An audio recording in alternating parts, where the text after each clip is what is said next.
College के online कक्षा में आपका स्वागत है। आज हम वन और वन्य जीव संसाधन का सेकेंड पार्ट पढ़ेंगे। फर्स्ट पार्ट में आप लोगों को वनों के बारे में पढ़ाया गया था।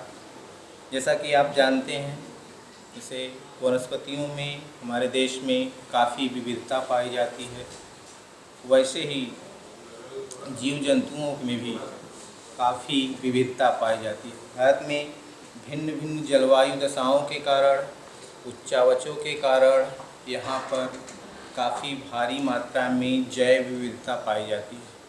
भारत में कुल वन्य जीव जंतुओं की 90,000 प्रजातियाँ पाई जाती हैं, जिसमें से लगभग 2,000 प्रकार की पशु पक्षियों की प्रजातियां पाई जाती हैं, जो विश्व की लगभग 13%, और जबकि लगभग 2500 किस्मों की मछलियां पाई जाती हैं, जो विश्व के कुल 12% के लगभग आते हैं। तो भारत में अनेक जीव जंतु पाए जाते हैं, जैसे हाथी, जो असम, कर्नाटक, केरल के उष्णार्ध वनों में पाए जाते हैं। बाघ, जो पश्चिम बंगाल और असम के दलदली क्षेत्रों में पाए जाते हैं। गैंडा, जो असम के काजीरंगा उद्यान में पाया जाता है। ऐसे ही गुजरात के गिर जंगल में शेर पाए जाते हैं। भारत एक ऐसा देश है जहाँ पर शेर और बाघ दोनों प्रकार की प्रजातियाँ पाई जाती हैं। भारत में गुजरात के कच्छ के रण के क्षेत्र में जंगली गधे पाए जाते हैं।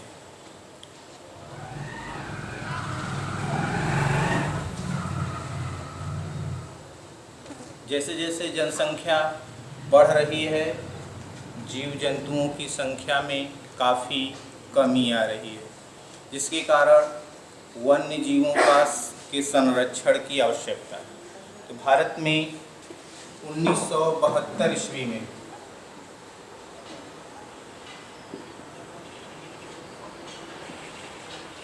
वन्य जीव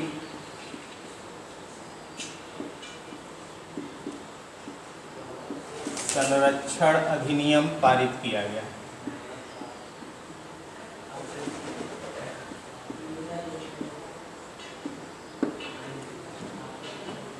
जिसके कानून बनाया गया कि वन्य जीवों को संरक्षण दिया जाए।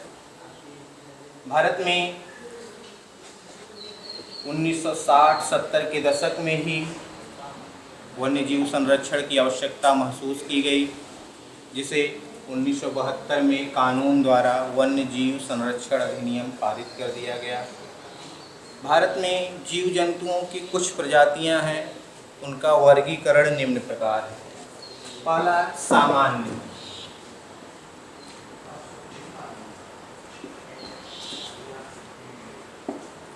ये ऐसी जातियां हैं जो अपने विकास, अपनी संख्या वृद्धि के लिए पर्याप्त हैं। इनके अस्तित्व पर कोई खतरा नहीं, भविष्य में यह अपनी संख्या में निरंतर बढ़ोतरी कर सकती हैं। ऐसी जातियों को सामान्य जातियां कहा जाता है। दूसरा है संकटग्रस्त जातियां।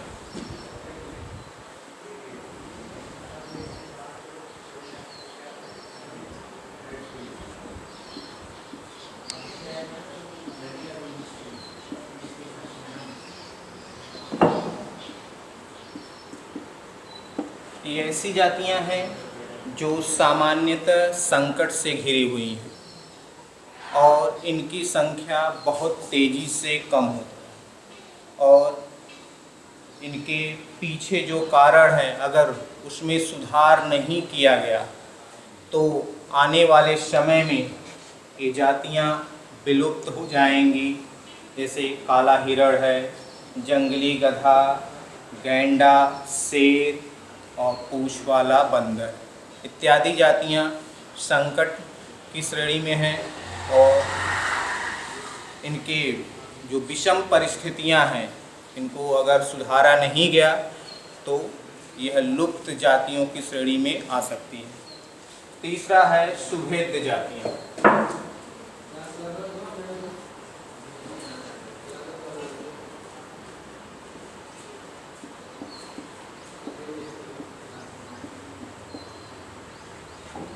ये ऐसी जातियां हैं जो विपरीत परिस्थितियों के कारण, विपरीत पर्यावरण परिस्थितियों के कारण इनकी संख्या तेजी से घट रही है। अगर उन विपरीत परिस्थितियों को सुधारा नहीं गया तो आने वाले समय में यह जातियां संकटग्रस्त जातियों की श्रेणी में आ सकती हैं। इनमें नीली भेड़, एशियाई हाथी और गंगा नदी का डॉल्फिन इत्यादि प्रमुख हैं। चौथा है दुर्लभ।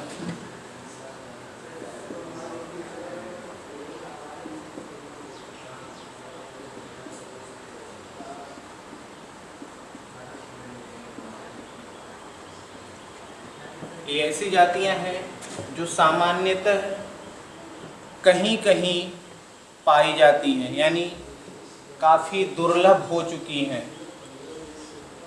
और विपरीत परिस्थितियों के कारण इनकी संख्या भी काफ़ी तेज़ी से घट रही है। अगर इसी तरह इनकी संख्या घटती रहे तो यह भी आने वाले समय में संकटग्रस्त जातियों की श्रेणी में आ सकती है। पांचवा है स्थानीय जातियां।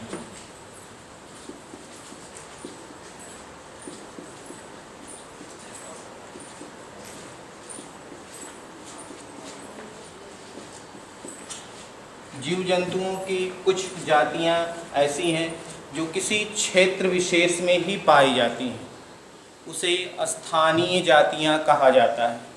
जैसे अंडमान निकोबार द्वीप समूह में अंडमानी कबूतर, वहीं पर जंगली सुअर और अरुणाचल प्रदेश में मिथुन नामक एक बैल पाया जाता है जो स्थानीय जातियों की श्रेणी में आते हैं।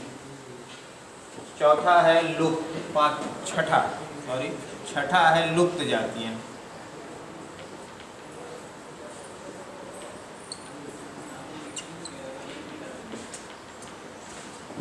ये ऐसी जातियां हैं जो भूतकाल में हमारे पृथ्वी पर इनका अस्तित्व था, लेकिन पर्यावरणीय दशाओं के कारण, विषम परिस्थितियों के कारण प्रायः यह लुप्त हो चुके हैं।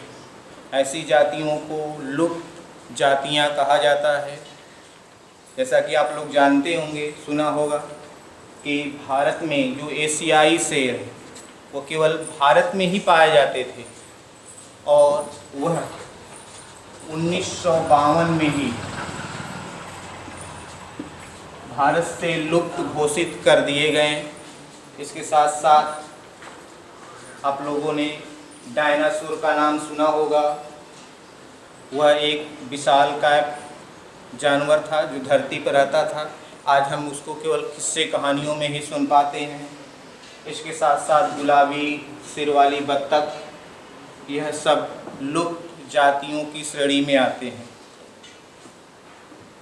तो जब वन्य जातियों पर संकट की स्थिति आई तो सरकार ने 1972 में वन्य जीव संरक्षण अधिनियम लागू किया गया, जिसके कारण भारत में वन्य जीवों के संरक्षण के लिए अनेक राष्ट्रीय उद्यान, वन्य जीव अभयारण्य और पक्षी विहारों की स्थापना की गई, जिनमें कुछ राष्ट्रीय उद्यान, वन्य जीव अभयारण्य और पक्षी विहार के बारे में हम आपको बताएंगे।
भारत में जैसा कि आप लोगों को बताया गया कि कुछ राष्ट्रीय उद्यानों की स्थापना की गई।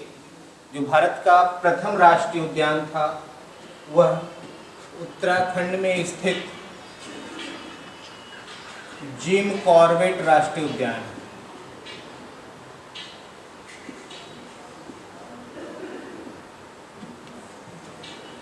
यह भारत का प्रथम राष्ट्रीय उद्यान। उसके साथ साथ जब हम उत्तर प्रदेश में आते हैं, दुधवा राष्ट्रीय उद्यान है।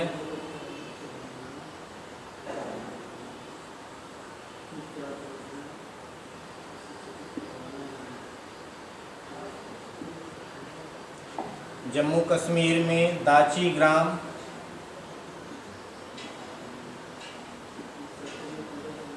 राष्ट्रीय उद्यान। हिमाचल प्रदेश में राजाजी राष्ट्रीय उद्यान।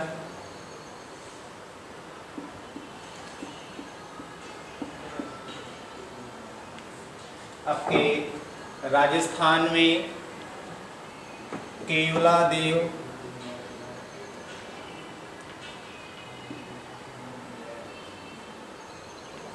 राष्ट्रीय उद्यान और रणथंभौर।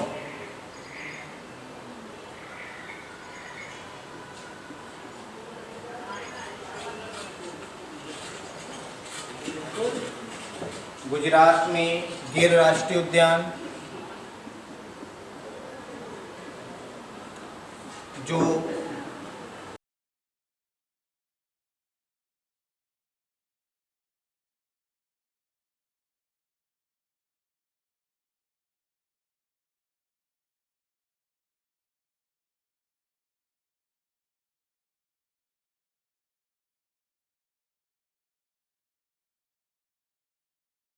भारतीय शेरों का प्राकृतिक आवास स्थल भी कहा जाता है। भारतीय शेर प्राकृतिक रूप से इसी गुजरात के गिर राष्ट्रीय उद्यान में पाए जाते हैं।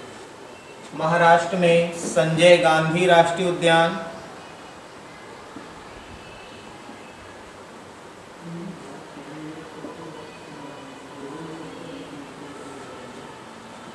और कर्नाटक में बांदीपुर राष्ट्रीय उद्यान।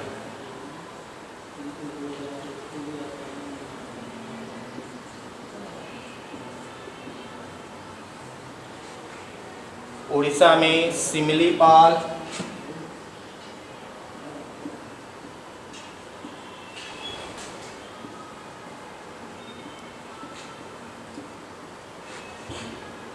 मध्य प्रदेश में शिवपुरी और कान्हा किसली।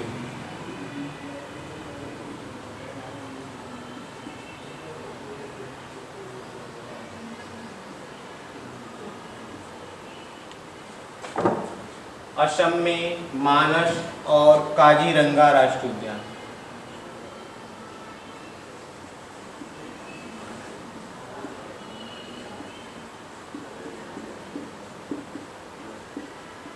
इसी असम के काजीरंगा राष्ट्रीय उद्यान में ही एक सींग वाला गैंडा पाया जाता है, जो सामान्यतः संकटग्रस्त जातियों की श्रेणी में आ गया है। इसके साथ साथ राजस्थान के भरतपुर पश्चिमी बिहार की स्थापना की गई है। उत्तर प्रदेश के वर्तमान चंदौली जिले में चंद्रप्रभा